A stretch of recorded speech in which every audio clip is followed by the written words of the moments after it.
Hi guys, welcome to another day, and can you guess where I am? Yeah, I'm in Norwich. It was sunny, now it's overcast, dark and miserable. It's England for you. Oh, it's fun. Now, there's a little thing in my description section, and it says if you've got questions and things like that, ask them, and I'll most likely make a video response, or a vlog response I should say. But most of the questions I get asked are pretty easy to stay on top of and answer in the comments section. Pretty simple. But I've been being asked a large number of questions by somebody I believe lives in the States. Well, makes sense that this particular person lives in the States. Now, as far as I'm aware, I'm going to say your first name correctly. Because your last name is Hernandez, I'm a bit dubious that I might say your first name wrong, but it's Carolina. I don't know whether it's Carolina. Many apologies if I've got that wrong. But the thing is, there's a huge amount of questions. One of them was, what units do we use? Because obviously in the States you've got Kenworth, Freightliner, Peterbilt, so on and so forth. Well, in the UK we don't tend to have, or in Europe I should say, we don't tend to have coach builders. For example, Kenworth are a coach builders. They will build the cab, the interior, all that kind of stuff. But the engines and mechanicals are either going to be Cummins, Cat, Detroit, whatever. In Europe it tends to be the manufacturer does the whole shebang. So we'll have Scania, we'll have Volvo, we'll have Mercedes, which are made by Daimler AG, and they make Freightliner bits and bobs and Western Star bits and bobs, I believe. We've got MAN, we've got Iveco, however you wish to say it, and Renault. Now Renault and Volvo are kind of similar because they're the same basically. It's just Renault have a different cab to Volvo, but they're basically the same vehicles. Outside of that we do have the odd Asian make like Hino for dump trucks and things like that. But primarily it's Mercedes, Scania, Volvo, Renault, MAN, DAF. I forgot about DAF. Sorry to the DAF lovers out there, I completely forgot about them. But anyway, that's kind of the units we have. They're all cabovers. There was Scania did do, I think it was a T series, wasn't it, with the bull nose on the front.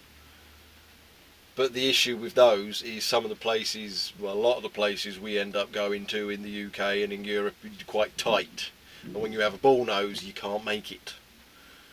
So they didn't last very long. I know a lot of drivers do like them, and there's been a few drivers who have taken a standard Scania and then added to the front of it, moved everything about, and it's cost them a lot of money. But realistically, we have cabovers for a reason that a lot of places we go to are tight.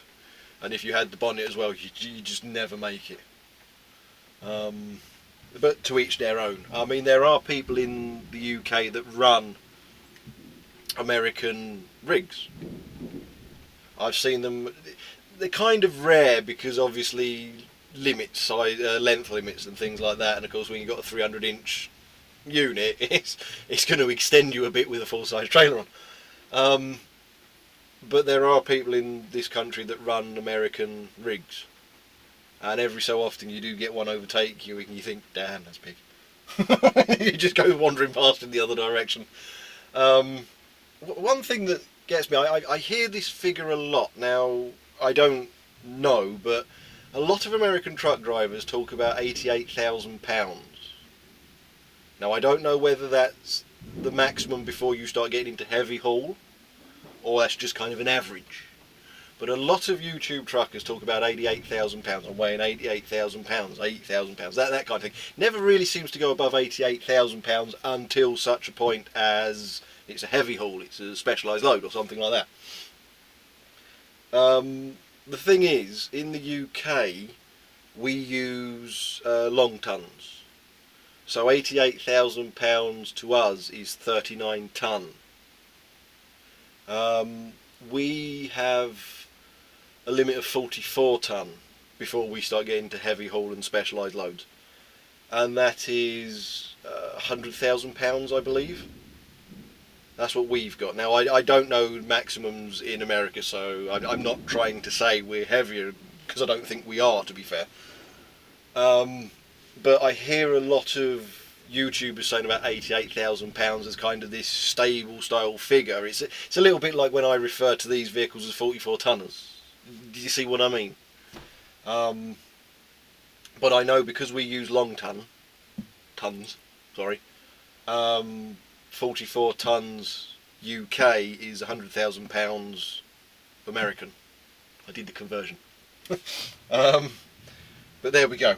There's been lots and lots of other questions. For example, where do I have my cameras positioned? Because you're always looking up at me. I do sort about with them every so often. Not very. I should sort about with them more regularly than I do, but I tend to keep them low because of blind spot creation and things like that. We can't have things on the windscreen that will create blind spots, so I have to kind of put my cameras, because a camera on its own is not going to create any kind of blind spot. But if I mush them together too much, or I put them in the wrong place, or it's not low enough, or whatever, it can technically create a blind spot. So I try to keep them down. Now, our dashes, dashboard layouts, tend to, if that's the height my side, they tend to go down towards the windshield. So what I tend to do is put my camera low so it looks up at me, and I try to keep it high enough so you don't just see, you know, all the dash leading up to me. But sometimes I do bung them up there, and then I'll be looking up like that. But I don't do that very often, and to be fair, I should. But ever since I've put the microphone on, it tends to be, if I bung them up there, the microphone is on the roof. I've got to try and find all of these messages because they've been left on various different vlogs. Do we get designated routes?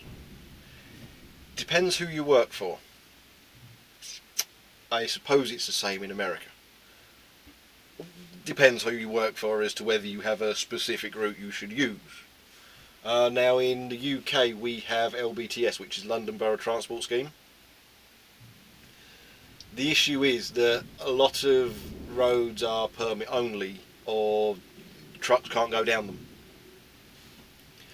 And the thing is, a company will hold permits for certain routes but not others. For example, if you go into London, you could have a destination Sainsbury's, mile or so away a destination Tesco's, and then an Asda's and things like that. Well, if the main route to that store has every truck going down it, you're going to have the 3 deliveries at night to Sainsbury's, the 3 to Tesco's, the 3 to Asda's. It's going to keep everyone awake. So what they tend to do is Sainsbury's will hold one route, Tesco's will hold another, Asda will hold a different one, so on and so forth. In that situation, you will be issued with a specific route. Now, a lot of large blue chip retail companies, superstores, supermarkets, they will give you specific routes to the stores. You just ask for a map and they give you a route to use. And they do like you to stay on those routes because they know the mileage, they know the fuel usage, they've worked everything out. If you deviate from those routes and it's not because the road's closed, they get a bit emotional. The company I'm working for today, it's a case of, that's where you're going, off you go. So I can use PratNav, I can use Road Map, I could use whatever I want. Usually if it's in London, I'll ask what route we're allowed to use, because we can go straight through to central London over the bridge to South London, but again we might not hold permits for certain roads and it gets a bit of an issue. So I do tend to find out then, and what I do then is I just program that route into my sat-nav and just follow that one. Now I'm going to have to try and find your other quotes, so bear with me a moment. Right, well, I found the next questions because there's been quite a few of them. What does the terminology regional agency mean? Now I used regional because I knew Americans and Canadians would watch me, and I know you've got regional drivers. They're the ones who go home every day, basically. That's what I meant by that one. Agency, you mentioned it, is more like a brokerage for you guys. I'm self-employed, and I don't work for a specific company. What I do is I subcontract via an agency, another company, a broker, basically. And the company needs me, I get put in there, everyone's happy. But that's basically regional agency. I cover a specific region. I don't tend to go further north than Derby, which is bordering South Yorkshire. As far south as I go, well, I go all the way down to, you go Splosh. I go to Portsmouth, Southampton, Bournemouth, Weymouth. Weymouth's about as far as I go in that direction. I don't really go to Cornwall or Devonshire and things like that. That's a different company that does that. Because we don't night out. We only night out if we get caught. But regional agency is just, I go home every day. And, well, I should go home every day, unless I get caught out, obviously. And agency is literally, it's a company that places me where I'm needed. Basically, I'm a driver for hire. I think that's the best way of saying it. Am I aware of the various... am I aware that if I live in Canada and I've got to deliver to the US, I can only deliver to the US, pick up and then go straight back to Canada? Yes, I am, thanks to Trucker Josh and people like that. So thanks for that one. Now I've already covered the brands of trucks that we use. I'm trying to figure out why is that doing that. Koki. Right, about driving trucks in the US not getting any respect. I think that's universal. Truck drivers in the UK don't get a huge amount of respect. We are seen as scum. I've been standing in lines in supermarkets before now, delivering to them. And I've gone up to get me lunch or something like that, and I've asked for a receipt because my wagon's on the back door delivering, and I need a receipt to be signed off. Ooh, I think he's finished. And I need a receipt to be signed off, and I've been asking for that, and I've heard a parent behind me before now go to their kid, well, if you don't pay attention at school, that's how you'll end up. We really are not respected. Not even remotely. A good barometer of how little truck drivers are respected in the UK is, for example, Luke Vernon's got set at about 9,000 subscribers, I think. I'm up at 1,500. Fastest Fox is, what, 2,000 now, roughly? That kind of thing. You go over to the States, you've got Jake and Al on nearly 30,000, you've got Runard Get Paid on over 100,000, or he was at one point. I don't know what he's dropped down to now, but you've got certain truckers on a huge amount of subscribers. You've got Josh, he's what, approaching 70,000 now, Trucker Josh. See, you see that kind of comparison? I think it's universal, to be fair, with the lack of respect for truck drivers. The entire respect thing, I mean, when we park up, we have to pay in most service areas.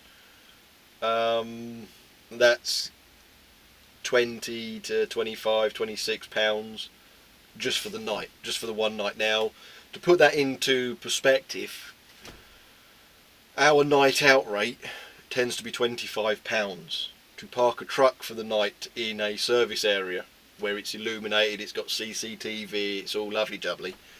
That tends to cost about £25. So it's kind of, okay, cheers. I've been driving, coming up to my 8th year now, and in all the service areas I have stopped at, all over the place, the only place that has ever had obvious facilities for doing your washing, so if you lived on the road, you got your washing to do, all that kind of stuff, is Cambridge Services. Cambridge Services off the A14. It's the only place I've ever actually noticed washing and drying machines. I'm sure other places have them, and I'm sure British drivers are going to start correcting me. But it's the only place I've ever noticed. I know I don't exactly look out for it because I don't need to. But I stopped at Cambridge once and they'd done some new building work and stuff like that. And I was walking out from the truck stop and there was a kind of a... had roofing on it, basically, roofing and 3 walls. And there were washing machines and tumble dryers, as you would have in a laundrette. And it is the only place I've ever seen that. So our facilities are kind of... whatever, you know? And of course, as you can probably tell from the vehicle I'm sitting in, the space we have is not that good. Now you do get super space cabs, you do get flat floors, higher roofs. I mean, this one has an engine cover in the centre. It's about a foot deep. And if I were to stand on it, I wouldn't be able to stand up straight. And if you're curious as to how far our bunk is away, steering wheel, bunk. Steering wheel, bunk. You try doing that in a Kenworth or a Peterbilt. you won't be able to. But again, that's length limits and issues we have with space in the UK. But outside of that, I think I've covered a lot of what you've asked. There you go. Thank you kindly. Alright, cheers. Yeah, no worries. See you again. Thank you.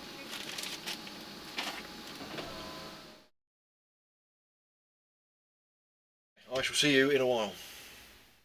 Right, well, that's me on my break. So as promised, let's have a look at the old cup holders in an Axor. Now they don't make Axors anymore, so it's kind of a pointless endeavour, but you will drive them, I'm sure.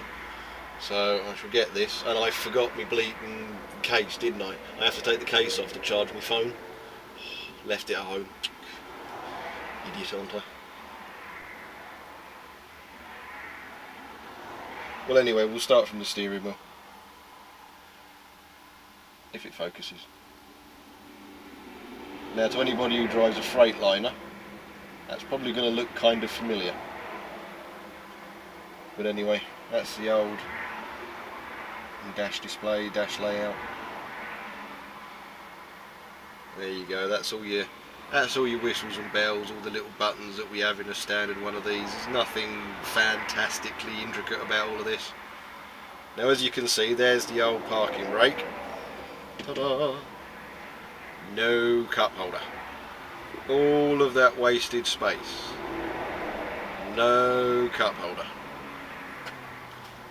Why? I have to ask that question. Why? Because there's no buttons in front of it that your cup's going to block except the roll button, which I talked about last time. Don't really need it. And diff lock, well, your cup's going to stand... Well, look, let's have a look. Your cup's going to stand like that. Put it there. It's not really going to cause major issues. It's only going to get in the way of a button that you don't use. But no cup holder. None. Anyway. They are your cup holders. You've got the larger one, like I said, in the Actros, and you've got the smaller one. And it has space. Now again, if that it's too shallow, because if this is relatively full and you accelerate and then brake, you're going to get a tank slapper effect going. And there's my cameras, so as you can see how I set them up. You're going to have a tank slapper going, so to speak. So they're not really going to hold anything, and of course this one, majorly too large. But they're your two cup holders. They're the only cup holders, other than say a little bottle outlet. As you can see, that's the same on my driver's side, but I don't want to show bits and bobs that are in there. But you can put a bottle in there. You got a little bit of storage for God knows what there. That's where I keep my little blue book. You've got, well, that's broken, so there, I'll just take that out of the way. where the ash used to go. They still fit them even though you're not legally allowed to smoke in these things anymore. Well, can't really show any of that stuff. Hold on a second, let me just sort all of this out.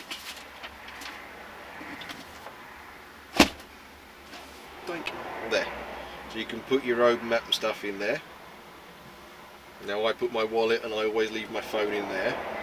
Put whatever you want in that side. As you can see from the engine cover,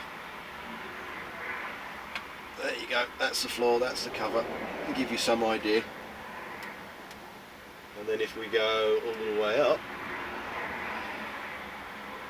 that's the roof.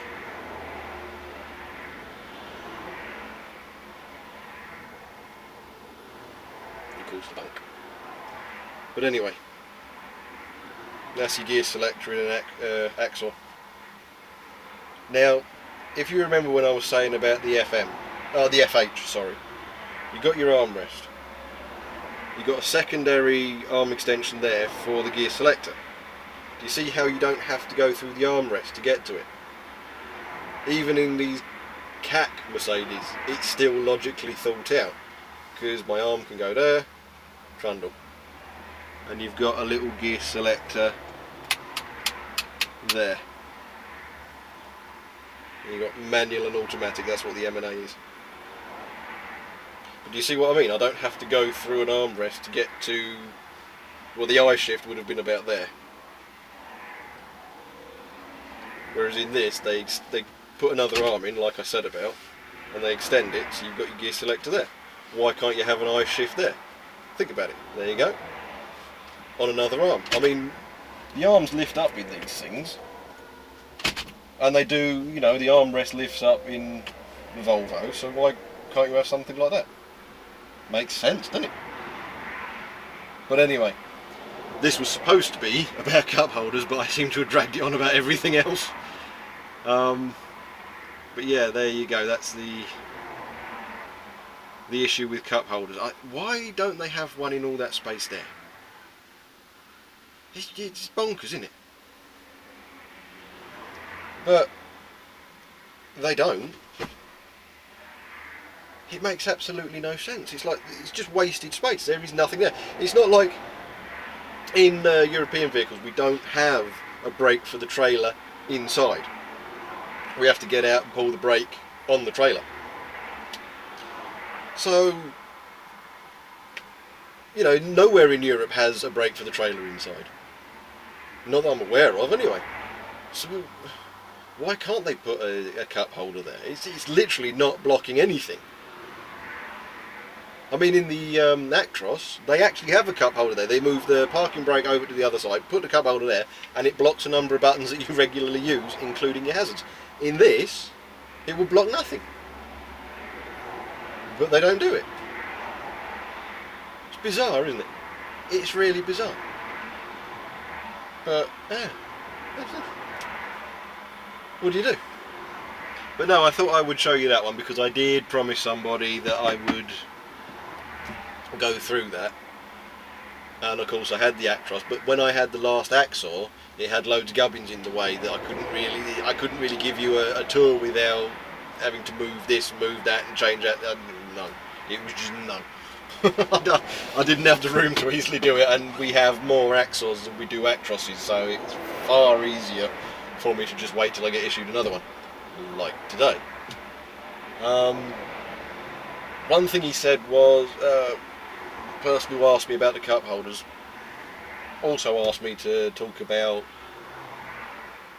issues with agencies. Now, I've been with the same agency since I started, and in the early years there were a few issues because I was new, I was low down the pecking order, so on and so forth. And the simple fact is, once you've gone through that, you see a lot of people fail in that they don't push through that, they don't chase up shifts. The one thing you have to do when you're new to an agency is bug them. Bug the nuts out of them. Make them think that you really want to work. I mean, I made myself as available as I could.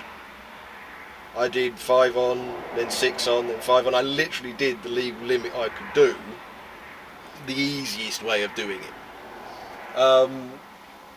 And I kept making sure they knew that. I said, look, I'm available 5 days one week, I always do the weekends, and I'm available 6 days the next week. I'm doing as much as I can here. I'm available between these start times, 10:30 and 13:30 is usually the window I like. I have a little leeway, but I don't like to do outside of those hours, because most of the places I work, they're where the best runs are.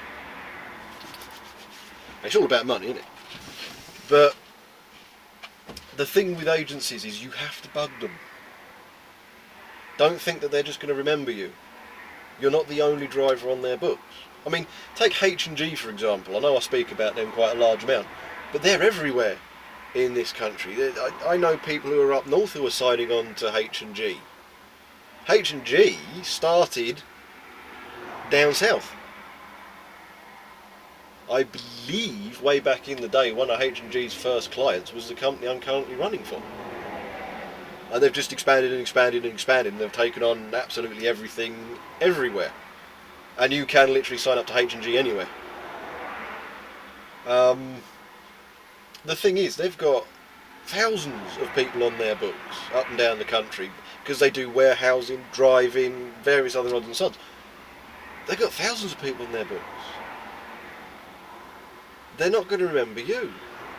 You're new. You've just signed on. Why do they want to give you shifts over somebody who's been there 5-6 years?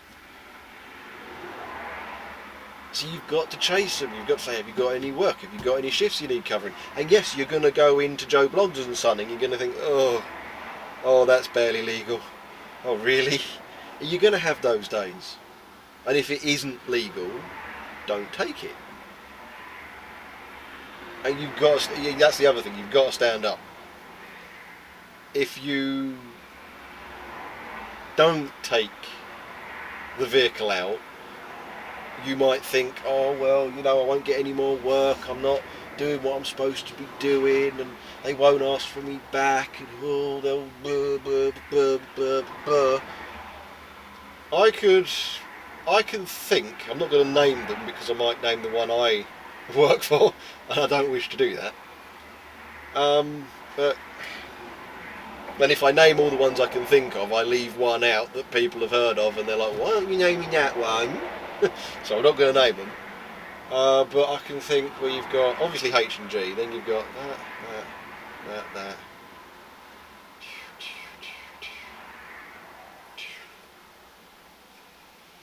You've got at least, well, I can think of at least 10 off the top of my head agencies. There are plenty more. But it's just, you're never going to be out of work as a truck driver. If you go to a site and they are running bent, they are running dodgy, they are running illegally, say something. Because for all you know, you might be one of the first drivers that your agency has put into that site. It might be a new contract and your agency doesn't know. I mean, the people who work behind the desk in an agency are very rarely, if ever, ex-truck drivers. They're just people who needed a job. Fresh out of college or uni or out of school, or it was just a job they saw advertised and they thought they'd go for it. They're not professional drivers. They could go to the site to see what it's like, and they think, well, they've got a defect procedure in place, they've got a download thing, you know, for the tacho card and everything like that, and they've got their vehicles and they seem to have a mechanic on site, so yeah, okay, that's lovely. They're not going to realise that trailer's bent. That's your job. So always be prepared to say something, because you might be telling your agency something they don't know. I've done that before. I turned around and I actually turned to my agency for the one place I worked at Basildon, and I said, don't send any more drivers in here. The vehicles out of this place are illegal. They just are. They're not even remotely trying to be legal. And I don't think my agency dealt with them anymore. But I refused to go back to that site, and I told my agency, don't send anybody else in here because you're risking their licence. So you have to do that sometimes. But never worry about, oh, I won't get any more work. Yes, you will. The one thing you can guarantee as a truck driver is you won't be out of work very long. Even if you have to go and jump on 7.5 ton puddle jumpers, you will find work. But you can get shift cancellations. You will get sent into the odd dodgy contract when you're new, when you're starting out. But fight through it. Keep going. You will end up landing a decent, regular shift pattern, like myself. It doesn't necessarily mean to say you don't get cancelled. I've been cancelled multiple times. You've seen me cancelled multiple times. But I do get relatively regular work. Well, very regular, to be fair. And most of the drivers I drive with, agency guys, they're the same. They get regular work. One contract I know someone drives for out of Harlow, it's a DHL thing, and it's class 2, multi-drop, but I think it's 4 drops a run or something like that. I don't know exactly, but it's 4 or 5 or whatever, and it's about 13 something an hour. I think he said 13.50 an hour. Well, that's actually more than my rate is in class 1 doing this. And that's class 2. Now that is closer to where I live, but I prefer doing this because I just prefer working for this company. So I just deal with the commute, I deal with all the whistles and bells. I prefer working out of here. So I'm quite lucky in that respect. But when it does come to agencies, you have to remember, phone them. Do not wait for them to phone you. Whatever it is you do, do not wait to be phoned. Because that phone will never ring. You have to chase them. Now I have a shift tomorrow, which is 12 o'clock. I'm quite lucky and I don't have to chase them. I do every so often. You know, it'll be a case of I've had me couple of days off and they don't have a shift for me on the first day that I'm supposed to be going back to work. And I'll phone them and I'll say, so what, is there nothing there? Or, and this is a little sneaky one for you, phone transport. If you're in somewhere, a blue chip company, you will have transport's number. Whoever you work for, you will be able to get hold of. They will give you their number. You better ask for their phone number if they don't give you the phone number.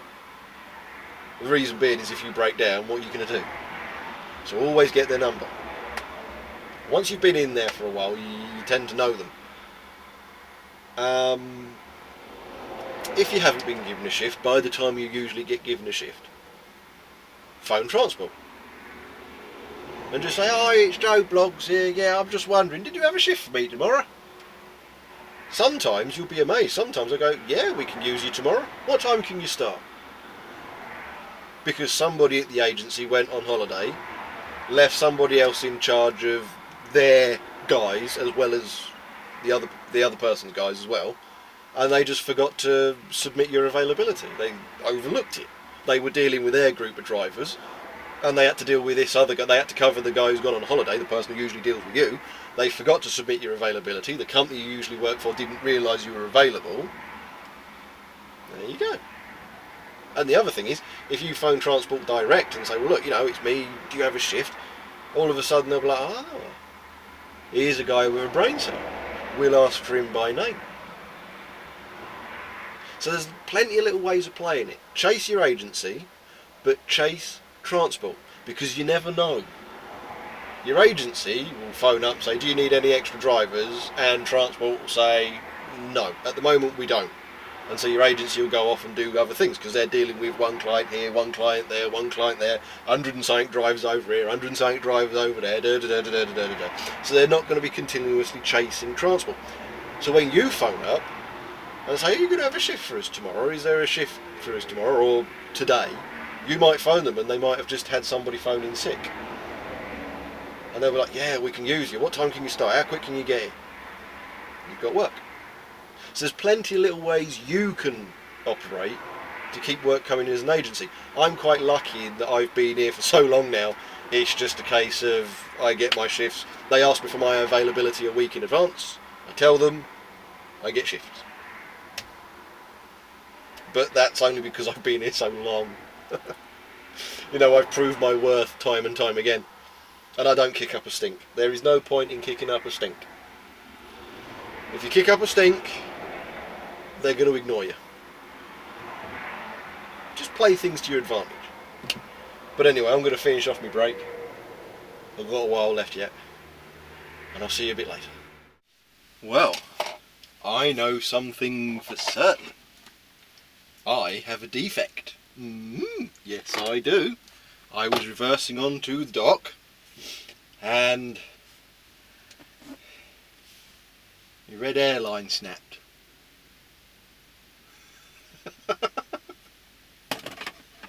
I was across the yard and I just heard, literally I was reversing in and I was across the yard and I just heard this all this kind of stuff and this thing flapping about all over the place. I was like, what the bloody hell? Because I was reversing onto a dock and there was a unit hooking up to a trailer directly opposite and I thought, I'm miles away from him, there is no way I've hit him. And then I thought, well, I haven't hit the trailer that's on my near side, I know that for a fact. And then it was like all this air was getting away and I was like, that's an airline. So I've stopped, I've got out, gone round and had a look. Yeah, obviously ripped the airline in half. And I was like, oh no, that's me done in it. And the driver just looked at it as he went, no, you're fine, I can keep you going. And you learn something every day, to be fair, you do. And he said, have you got a seal on you? You know, like a security seal style thing. It's a cable tie, basic style seal. I don't think I've got one. Oh yes, I do. Basically, that. Okay? From behind it's that. Okay? And he kinked the airlines together, which is a good idea. And then put the seal around it, pull the seal tight, and of course the airline's kinked, it'll hold the air in for you. And well, I'm literally coming into my 8th year of driving now, starting my 8th year of driving. I've finally used a shunt button. Now, in order to use a shunt button, you have to have both of your airlines removed. Now, obviously with the red one, it was easy. But I had to obviously remove the yellow one, the service airline. And then you basically just push the shunt button, release the brake. You have no brakes on the trailer then, so always remember to pull the shunt button when you've stopped.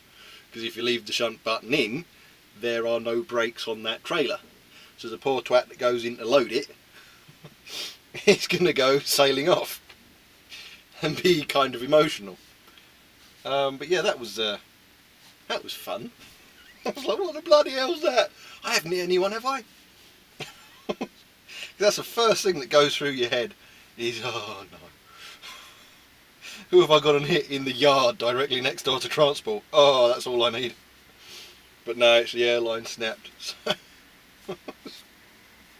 I told him not to put me in a 13 plate. I said, don't put me in anything with a 13 on it.